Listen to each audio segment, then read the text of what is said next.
エアコン多すぎ。もうこれでいっか。ちょっと待ってください。エアコンは一度つけてしまうとなかなか取り外しの難しい家電です。取り付けたはいいものの全然暖房が効かないとか、電気代の明細を見てうわってなったりとか、年中使うからこそちゃんと選ばないと大変なことになるんです。本動画はエアコンの選び方ということで、いつどこで何を買うか注意点を含めてギュッと一本にまとめてきました。ただでさえモデルが多くて選ぶのが難しいエアコン、この動画を見ていただければきっと皆さんの助けになるはずです。それではやっていきましょう。ではまず、いつ買うのがお得なのかを初めにお伝えしておきます。他の家電にも言えることですが、最もお得なのは新商品が出る直前の型落ちモデルです。この時期、お店は新商品と入れ替えるため在庫が安くなるからです。このモデルチェンジ時期はエアコンの場合、上位モデルと下位モデルで時期が異なります。大手5社の上位モデルのモデルチェンジ時期はおよそ10月下旬から12月の傾向です。在庫があれば型落ちモデルの買い時は夏が終わった秋頃からです。一方、下位モデルのモデルチェンジ時期は2月から4月頃です。買い時は欲しいメーカーによって多少前後しますが、1月から3月頃の冬の季節です。その他には年末セールや決算セール、ボーナス時期は安くなる傾向です。逆におすすめできないのは夏の時期で、この時期は年間を通して最もエアコンが売れる時期だからです。このピーク時期はエアコン関係業者の稼ぎ時ということもあり、お店でも普段エアコンを売っていない店員がヘルプとして借り出されたり、工事業者も何件も案件を抱え、1件あたりの工事時間を短縮したりします。そのため接客の質が落ちたり、せっかく購入しても1ヶ月以上待たされたり、最悪の場合手抜き工事をされたりすることがあるのもこの時期です。いやー、言いたいことはわかるけどさ、すでについてるエアコンをわざわざ買い替えたりはなかなかしないと思うんだ。うちは壊れてから買うかな。というご家庭も多いかと思います。実はエアコンが一番壊れるのもまた夏の季節が多いんです。実際エアコン購入理由の半数が壊れたからという統計データもあります。そのため経済産業省やメーカーでは本格的な夏の到来の前に試運転することを推奨しています。次にどこで買うかです。購入先は大きく分けて3つあります。それは家電量販店、工務店や町の電気屋さん、ネットです。家電量販店の売りは説明員がつき、保証から工事まで一括でできる手軽さです。それから何か問題があった場合にも対応しやすく、保証にも強いです。一方、ネット販売は低価格な傾向ですが、何かあった場合の保証関係などが家電量販店に比べ弱いことが多いです。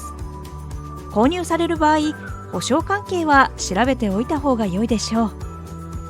また、本体だけ購入して工事業者は自分で手配するケースも同じです。万が一何かあった場合、エアコンの不良なのか工事による不良なのか判断がつかず、泥沼化することもあります。総じて下調べが多い分、少し玄人向けかなと思います。工務店や町の電気屋さんはケースバイケースです。さて、保証関係以外にももう一つ違いがあります。それはモデル展開です。実はエアコンには量販店モデル、住宅設備用モデル、量販店オリジナルモデルの3種類あります。家電量販店で取り扱いのあるモデルは文字通り量販店モデルと量販店オリジナルモデルです。量販店オリジナルモデルは価格重視のモデルで、量販店モデルより安いことが多いですが、材質や機能制限などをしていることもあるので確認が必要です。住宅設備用モデルは主に工務店やハウスメーカーで取り扱いのあるエアコンです。中から上位モデルでは家電量販店モデルと性能差はなく、むしろ住宅設備用のモデルの方が優れていることもありますが、価格が高めです。下位モデルとなると安価な代わりに、例えばフラップが左右には動かないモデルであったり、材質が違ったり機能制限しているモデルも少なくありません。例えば日立のモデルであれば、最大の特徴である凍結洗浄が住宅設備用の方はついていなかったりします。何が違うのか確認した方が良いでしょう。ネット販売では量販店モデル、住宅設備用モデル、両方取り扱いがあります。ちなみに量販店モデルも住宅設備用モデルもメーカーホームページから検索できますが、ただでさえラインナップの多いエアコン、混乱しそうになりますよね。では最後に何を買うかです。皆さんが最も知りたいところではないでしょうか。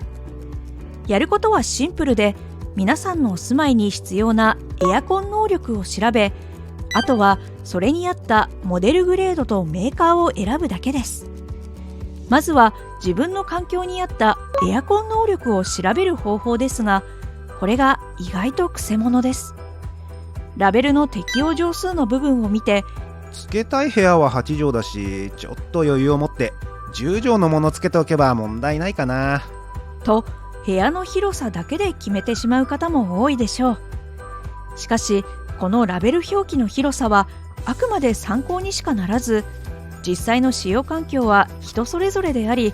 住んでいる地域の気候、家屋の断熱性、窓の大きさ、日当たりなど諸々の影響を考えると、とても適用畳数だけで表現することは難しいでしょう。注目すべきところは適用畳数ではなく冷暖房能力です。では自分の住んでいる環境ではどれくらい部屋を冷やす、あるいは温める能力があれば快適に過ごせるのでしょうか。あくまで目安ですが、シミュレーションできるサイトがいくつかあります。例えばこのサイトにて東京14畳の広さで必要事項を入力しシミュレーションしてみました。すると窓の方角や大きさ、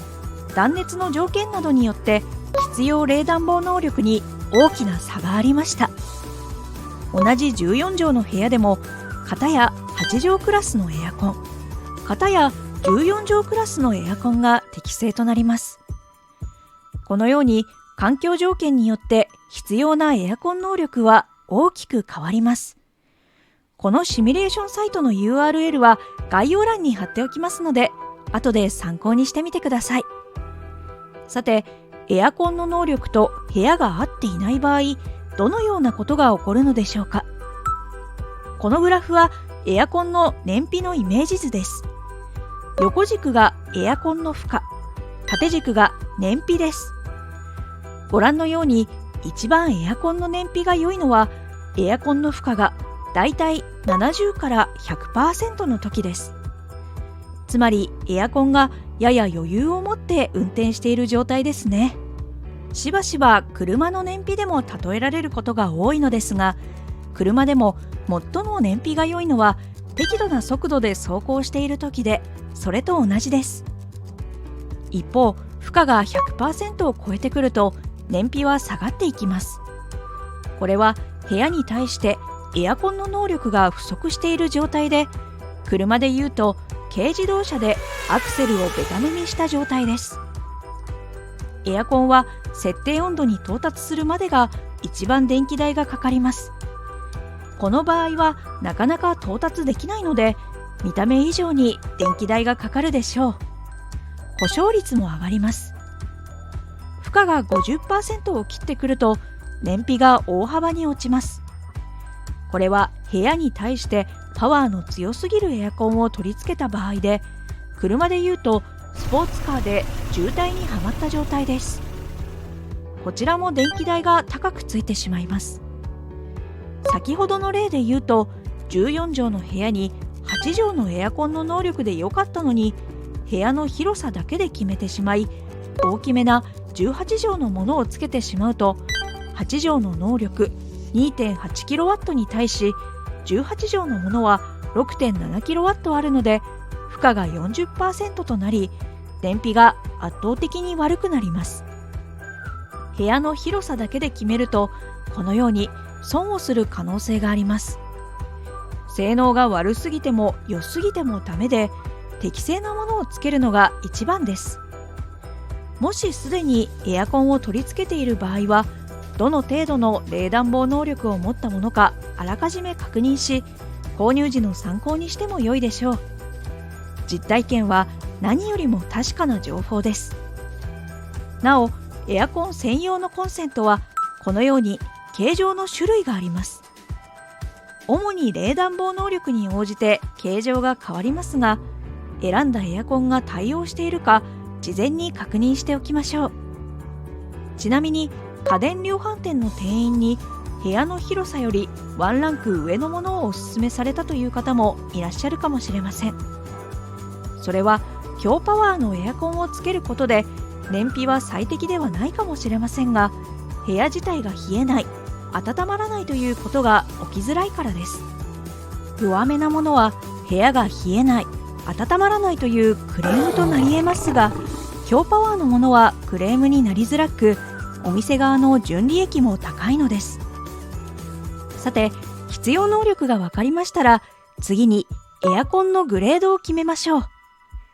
エアコンはグレードによって価格が全然違います。最上位モデルの価格は下位モデルの3台分の価格です。上位モデルと下位モデルは何がそんなに違うのでしょうか。価格が高い分、性能がやはり高いです。例えば同じ適用上数のモデルでも最大冷暖房能力は 1.5 倍程度違います。それから上位モデルには多彩なセンサーが搭載されていることが多く、人に風が当たらないように風よけしたり、室温が一定になるように気流や出力を制御するので快適です。静音性も下位モデルより優れています。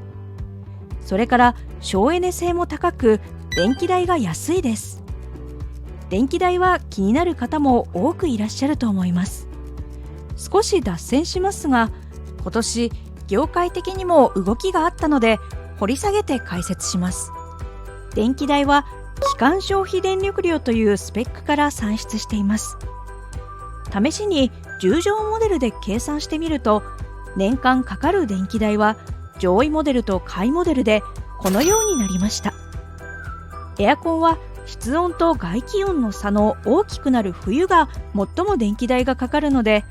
仮に全体の3分の1を夏、3分の2を冬とするとこのようになります。どうでしょうか。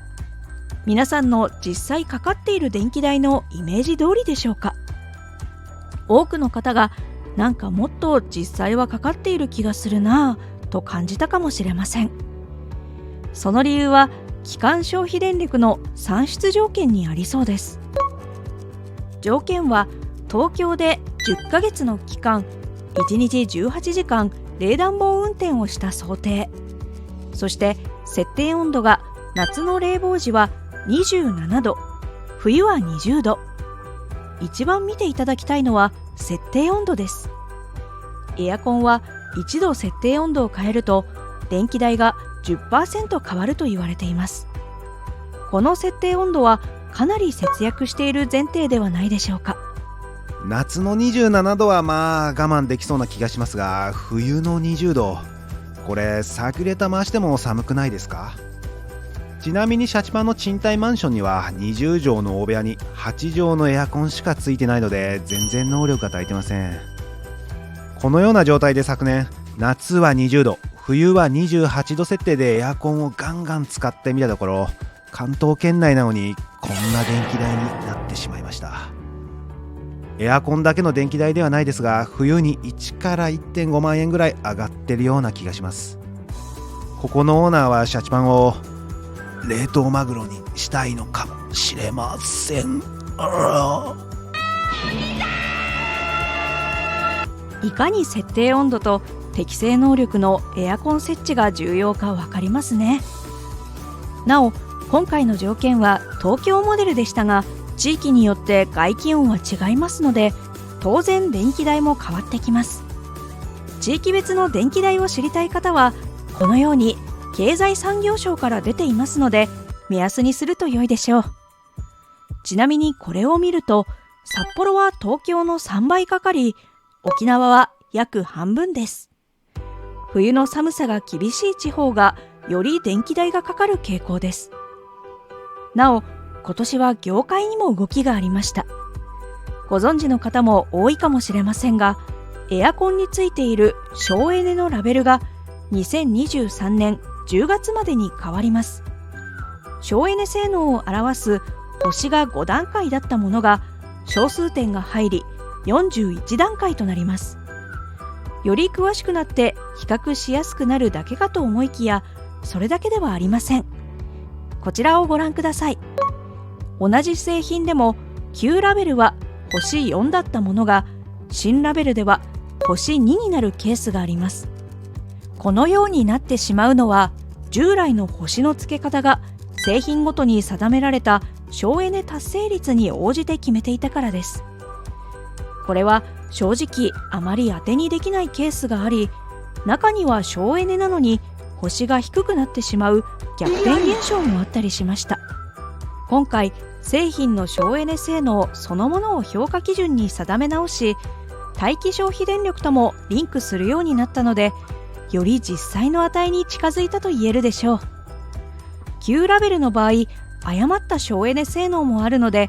経済産業省は早めの対応をアナウンスしています。新基準の適用は2023年10月までに順次です。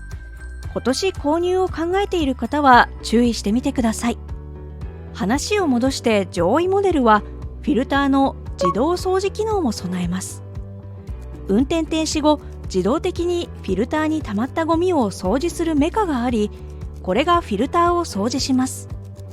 ただし、このメカの有無で業者へエアコンのクリーニングを依頼する際、追加料金が発生し、6000円程度は割高になりそうです。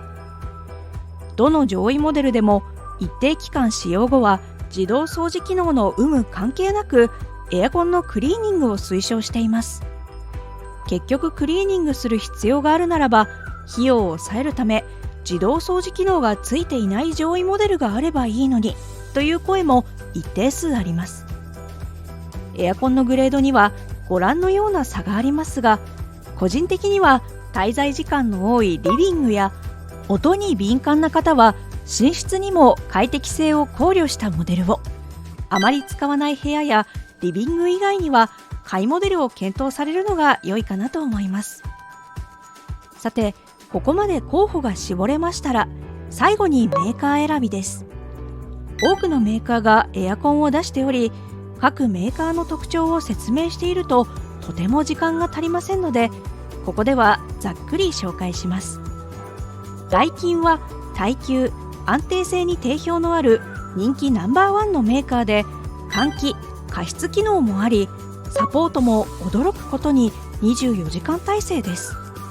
ネックとしては他社より価格が高めなことです。三菱電機はパーツごとに外せる構造で、お手入れのしやすさが好評です。また、赤外線センサーによる AI 自動運転にも定評があります。パナソニックは突出した機能自体は少ないですが、全体的にバランスが良いです。ネットワーク機能であるアプリが使いやすいと好評です。また、2022年モデルからダイキン同様、換気・加湿機能も搭載されました。日立は清潔性を売りにしているメーカーです。自動洗浄機能はメーカーの中で最も優れています。それから除湿運転も得意です。各メーカーのエアコンの評判や特徴については毎年動画を出していますので、もしご興味があれば概要欄から参考にしてみてください。ふう、だいたい欲しいものは決まったかな。あとは買って待ってるだけでいいんでしょ？いいえ、まだです。場合によっては据え付け工事も注意した方が良いでしょう。特に夏の時期に工事をする場合は注意が必要です。冒頭でも触れましたが、エアコンは夏に最も売れる家電です。そのため工事業者にとっては書き入れ時で少しでも多く受注しようと1件にかける工事時間を短縮化。結果として工事がずさんになるケースがあります。配管工事が雑であったり、真空引きをしなかったりすることもあるようです。多くの場合、その場では問題とならないケースが多いですが、何年かして冷暖房の効きが悪くなったりすることも考えられます。ちなみに真空引きとは、室内機と室外機をつなぐ配管内の空気や水分などの不純物を抜くことです。こうすることで配管内を冷媒ガスだけで充満させることができます。これができないと冷えない、温まらないなどの不具合が発生したり、最悪の場合水分が凍り、管内部を傷つけ故障を引き起こすこともあります。多くのメーカーは15分程度の真空引きを推奨しており、内訳は一例として真空に到達する時間約2分、真空乾燥に用いる時間13分程度です。真空に到達する時間は短いものの、真空乾燥にどれだけ時間をかけるかという内容です。真空に到達したからといって即座に不純物が取り除かれるとは言い切れないからです。メーカーとしては湿度や施工環境、配管の長さなどを考慮しておおむね15分程度の真空引きを業者へ依頼していますが、実際は作業者が環境によって時間を判断しているのが現状です。かける時間はメーカー見解がざっくりすぎることもあり、何とも難しいところではありますが、気になるのであれば作業者に事前にお願いしておきましょう。なお、真空引き後は真空度の確認を数分程度行い、その後ガス漏れ試験を行います。真空引きがとりわけ重要ということはありませんが、夏場は工事によるトラブルも多いので、気になることがあれば作業者へ質問してみるのも良いでしょう。さて、今回の動画はこれで終わりです。いやー、エアコンはたくさんありすぎて、これは知らないと何買っていいかわからないですよね。この動画が皆さんの助けになれば嬉しいです。それでは最後までご視聴ありがとうございました。次回の動画でまたお会いしましょう。チャンネル登録、高評価よろしくお願いします。また見てくださいね。また見てね。